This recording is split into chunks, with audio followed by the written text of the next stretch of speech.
small white boy, able to weave in and out of polite society, able to pass for whatever you needed me to be. A man? I'll try. He shook me, he screamed in my face, "Which side are you on?" Sides? We have to choose sides?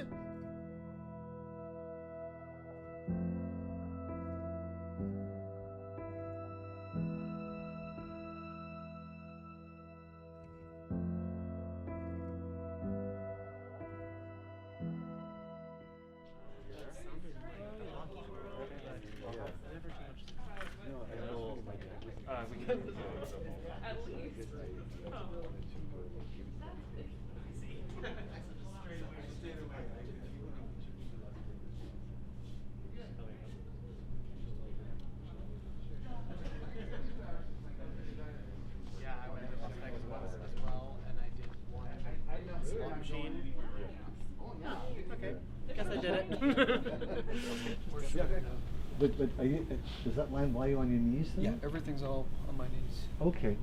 Looking at my hands and the pavement. Right. Before I would the actually bring your hands a little further up, because they'll be in frame, because it's pretty tight on you. Okay. Yeah, so bring it a little bit higher.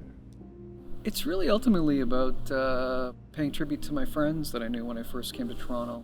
1979, a long time ago, when I was a grade 9 dropout, and just stories that I'd always meant to sort of tell, skipped over, and now as I get older I realize it's my last chance to kind of pay tribute to them and tell the stories and the darker stories and the life lived with the warts and the bad stuff all included. And we didn't really come out back then. No. We went into these alleys and into the bars and into the doorways, hell, right into the cracks on the very pavement. Because the streets, they still echoed with the name Emmanuel.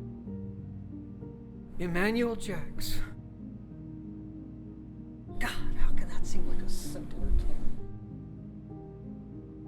When Jonathan first asked me to do this show with him, I was flattered, but also I was very scared because I didn't know how I would do it, how it could sustain like a 1 hour monologue on the screen. But we've been kind of working together piece by piece by piece, and I think more than anything, what's enabled us to work together was that there was a sense of trust established between him and I. And I don't know, for me, it's like once I have that from somebody, I can go anywhere. I think people give the world to me. So the CERT Center is a division of Sheridan College. We're a research facility, and our goal is to work with industry to help them understand new technologies and optimize workflows. I became involved with Mose after he saw some of the virtual production technology that we've been exploring here at the CERT Center. With COVID and the challenge of not being able to perform live, they were looking for alternative methods to be able to show that piece in a different sort of medium. So we started talking about what that would mean and how they would sort of be able to convey the same story that they wanted to do live from a remote sort of delivery. What we're doing is that not necessarily to use CG to bring representational imagery into the piece, like, bring street scenes or parks or on a mountain or in a restaurant. But we're actually using CG to create a very hyper-realized theatrical context. So the CG is being used to create a show that could take place on a Broadway stage, even though, as you can see, our stage is really tiny, very small. So what audience is going to see is actually a very theatrical experience realized for the screen.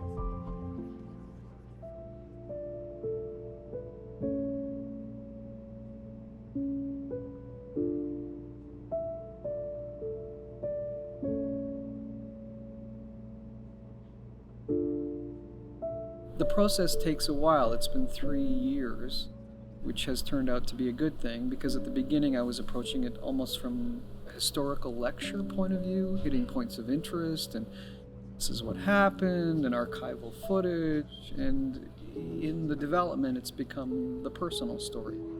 Personal versus the documentarian facts. And that I don't think would have happened if it had sort of had life earlier on stage.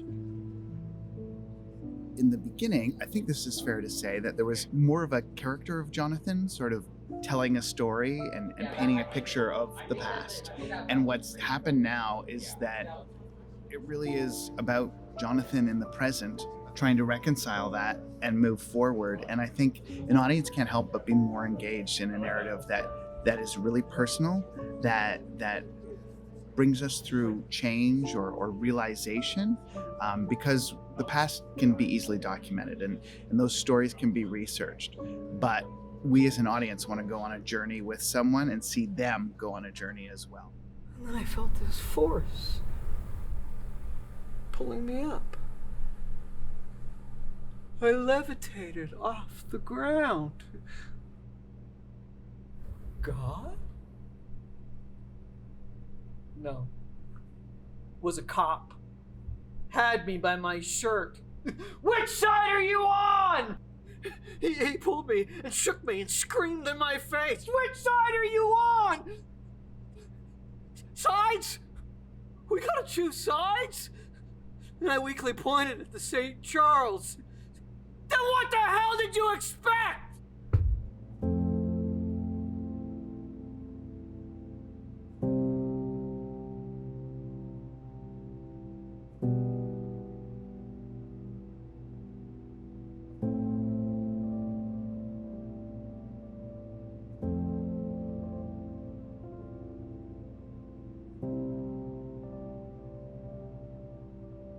That notion of passing on knowledge to a younger generation has become a big part of the story. And so I'm so excited to support Jonathan's writing, but also to create something that I think is a testament to the past and also something that contributes to the future. I am surprised it took me this long, because I have been a writer for years, to actually tackle these stories, but it feels like the right time. The camera is the audience I'm used to. You know, a room full of people's ears hearing the story, and I guess primarily I'm a storyteller. So yeah, it's been a new challenge, but like with all art, it's great when you're terrified.